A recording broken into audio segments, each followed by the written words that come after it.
get ready because everything is about to change. There's a new way of living life and doing business that will blow your mind. This is a podcast all about the timing of life and the timing of success. It's what we call the Right on Time life. And you are listening to the Right on Time podcast with McCue.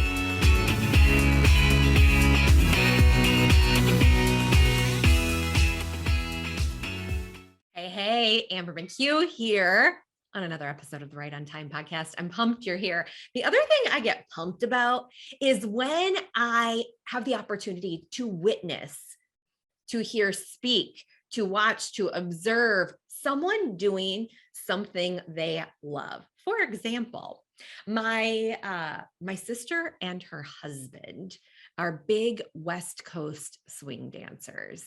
My sister learned, I'd say within the last 7 or so years, she started and she is good. And her husband is good. I think he's been dancing just a little tiny bit longer than her. And at her wedding, there were a bunch of other West Coast swing dancers, instructors, professionals. It was a small wedding. So it was very, very clear who could dance. And then who was dancing. I was dancing indeed, but these professionals were like, to watch them doing what they were so incredible at, each in their own unique way, was such a gift. After that, my daughter Harper, who actually danced at the wedding with some of these professionals, said, I gotta dance. I got to learn how to West Coast swing dance. And since the wedding that happened in March, she's been doing about 2 West Coast swing lessons a week. And we went to our first dance social last week. And I thought, I'm just going to sit behind and watch. But one of those people from the wedding reached out and invited us to this. Hey, I'm in town. There's a social. Does Harper want to come?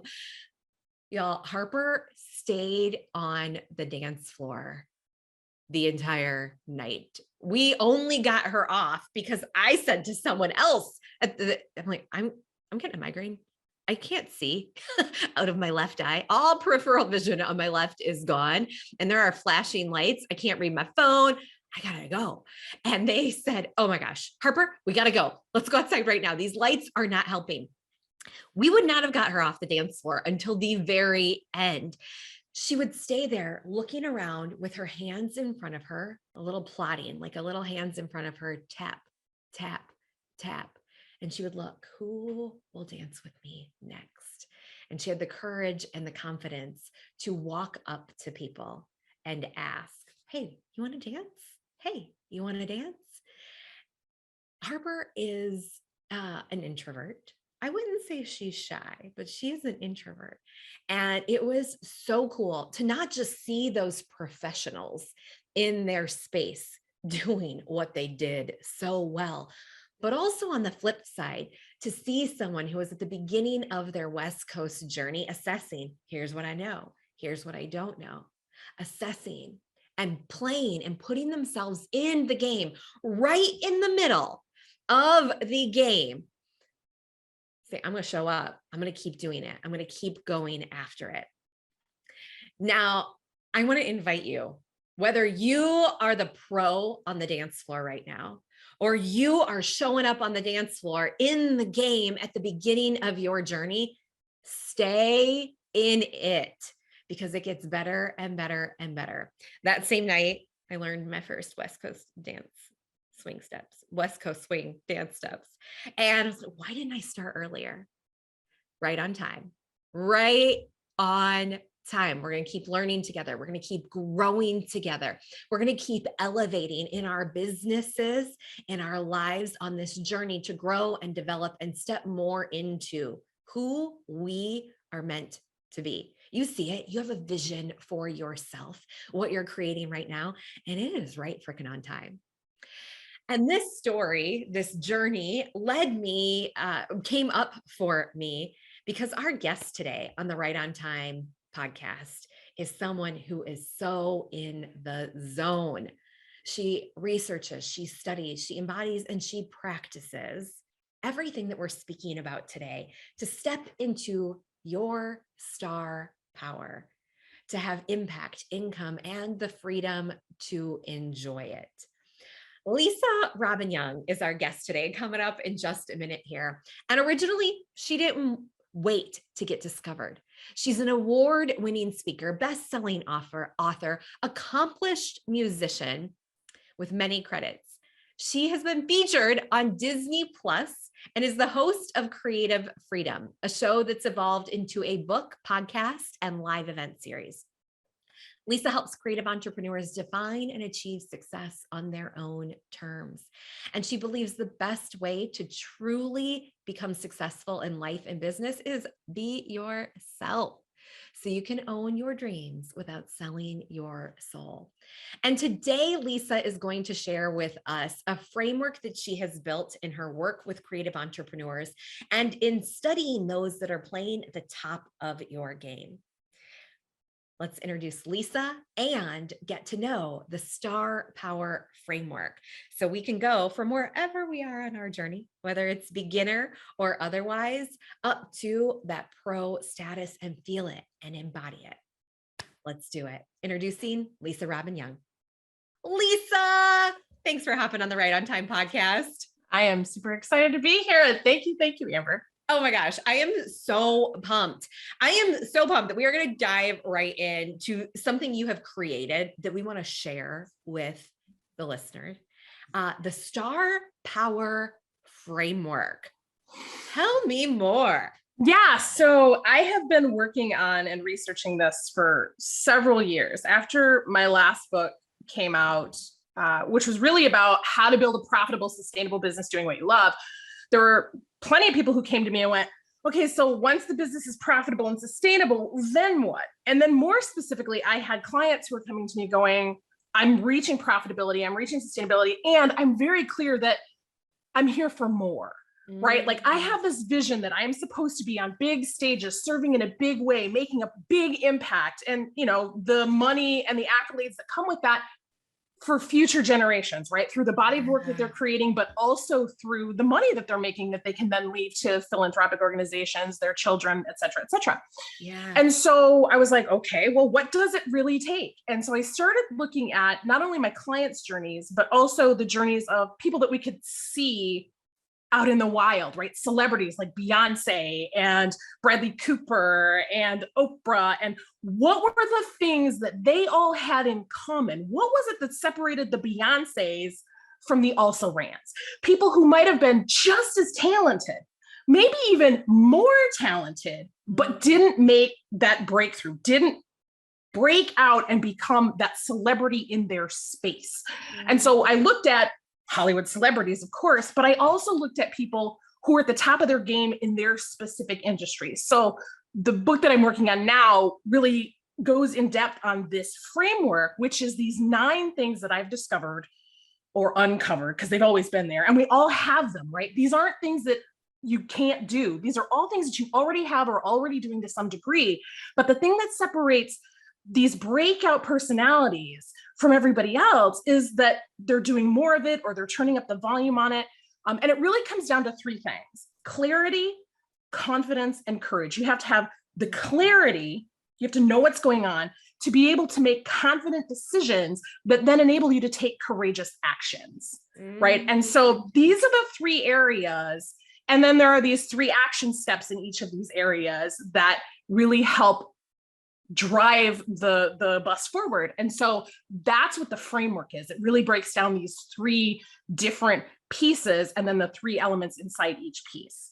So do you want me to just kind of jump into them and talk about them? Yes, let's do it. Cool. Okay. So if you've got the framework in front of you, you can see like across the top, you're going to see what looks like these targets. And those are the 3 things that help you get clarity. You need to know yourself.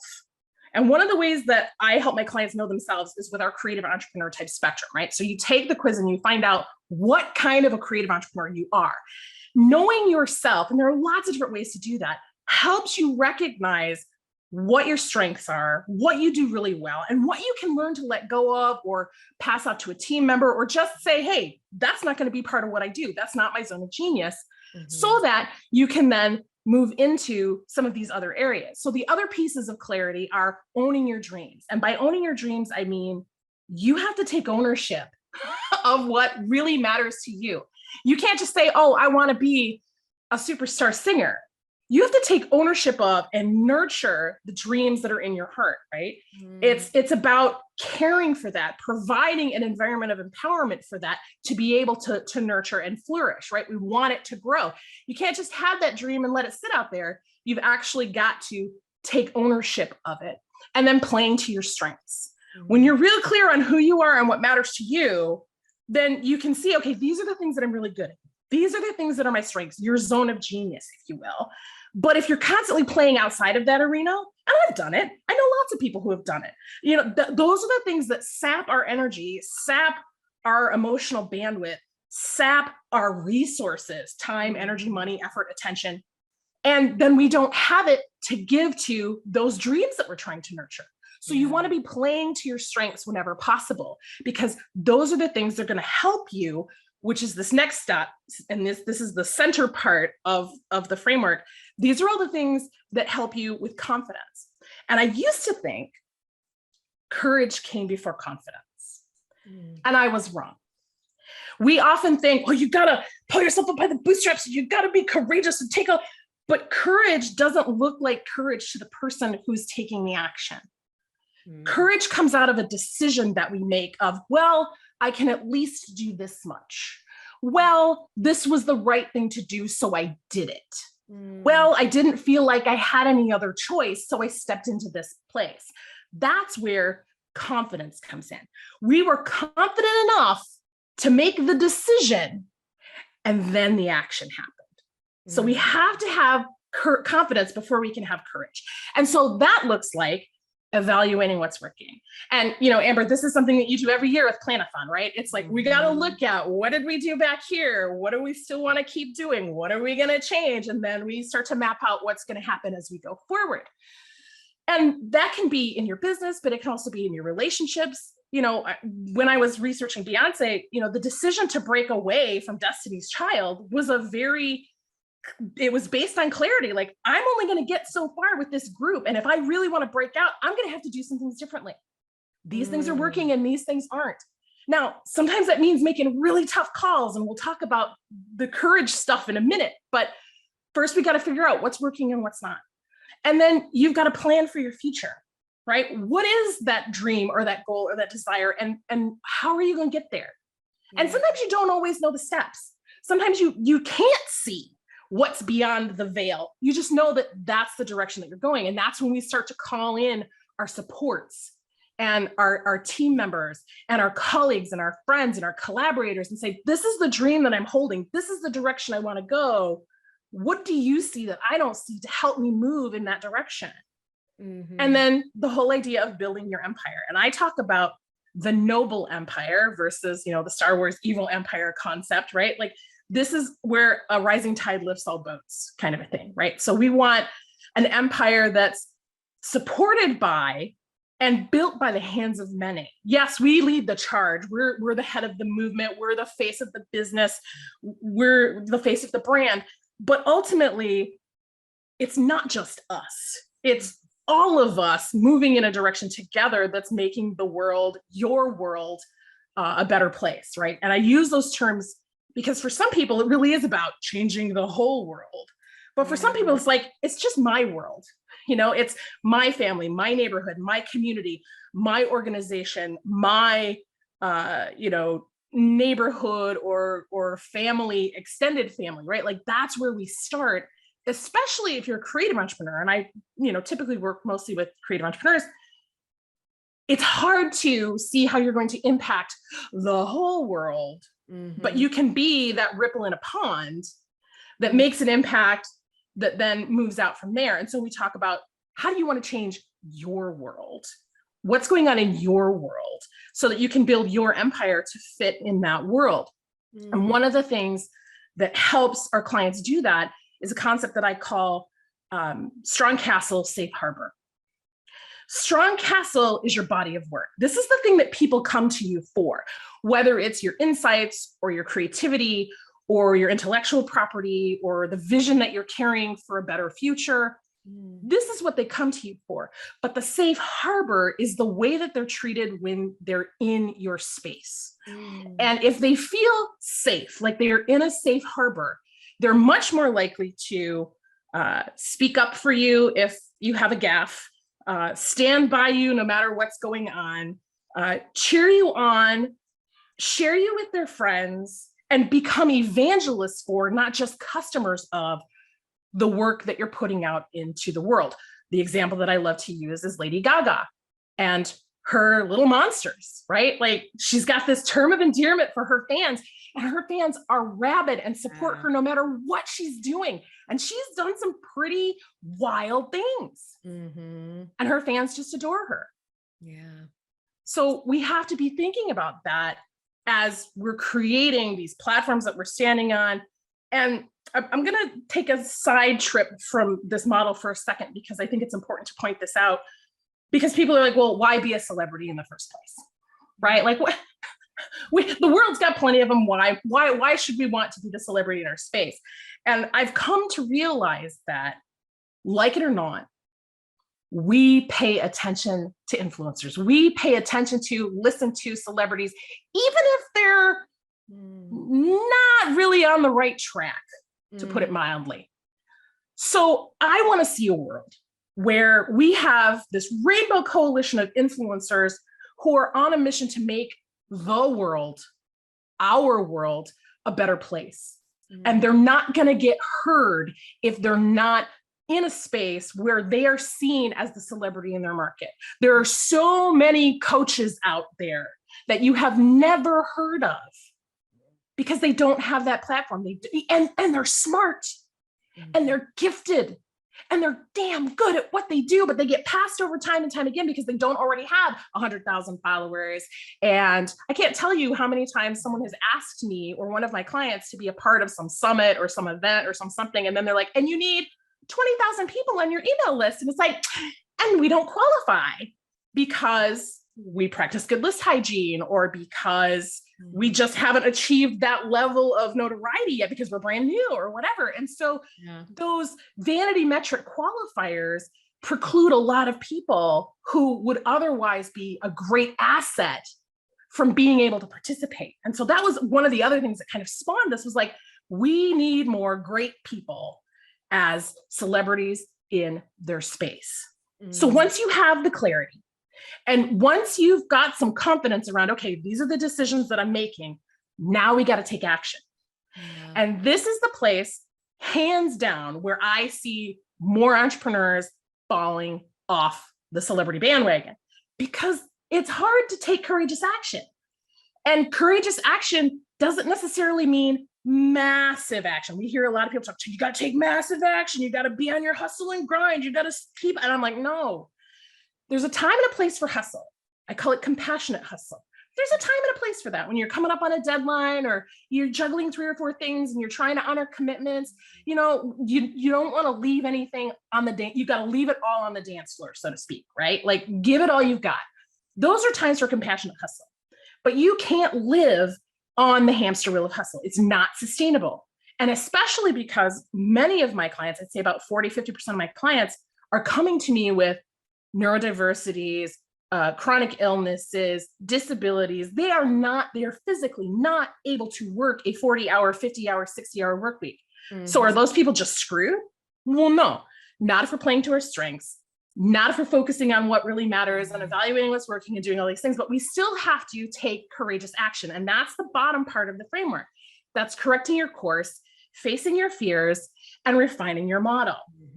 So correcting your course, that goes right along with evaluating what's working. Once you've seen what's not working, you can't unsee it. You've got to make a decision. Are you going to keep going down that path that's not working? Or are you going to choose to do something differently? And what is it that you're going to do? And how are you going to do it? Don't just say that thing needs to change. What specific action step can you take to make that change happen? That's important. You actually have to correct. Facing your fears.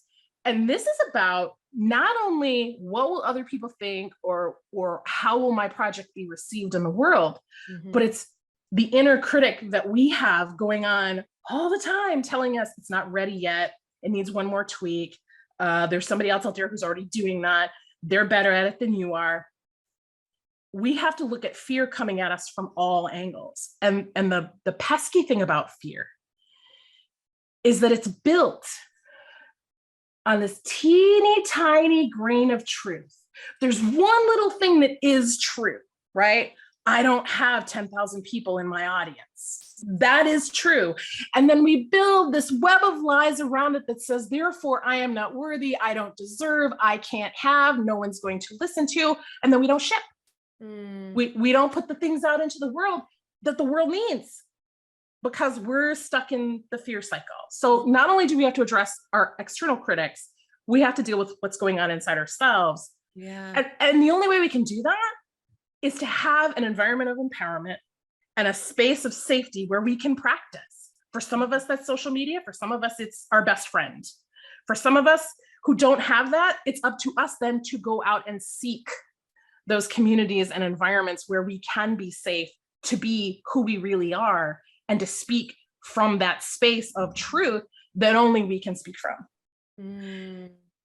And then that last piece is refining your model. Now, you and I have both been in business for years and years and years. We are not doing the exact same thing that we were doing when we started on day one because we change, the world changes. Pandemic, anybody?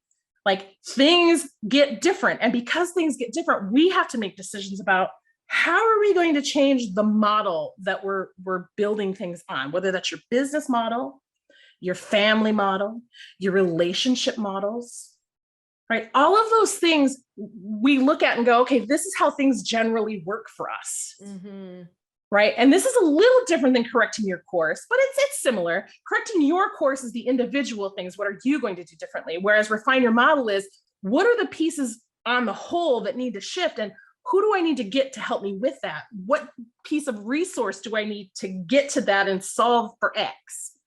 So, and be willing to make those changes. Be willing to, as Marilyn Monroe said, let some good things fall apart so that better things can fall together, right? Let go of that product that you've been selling for 20 years that's been doing okay, but you know it's time to do this other thing that you're a little bit scared about and you're a little nerve-sighted about, but like this has the potential to really move you in the direction of your dreams. You know, Beyonce didn't just say, okay, I'm not going to sing anymore. She said, well, I'm going to do it differently. I'm going to do a different model. And Beyonce is Beyonce.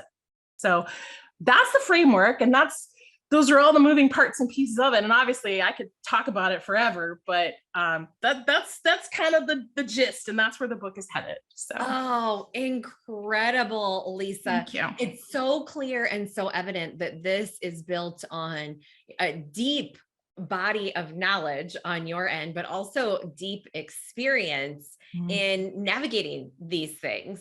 You know, as you think about your journey, what are, and just to sort of pull it through and think like, okay, what are the things we need to watch for as we're navigating and building a star power framework where you have impact?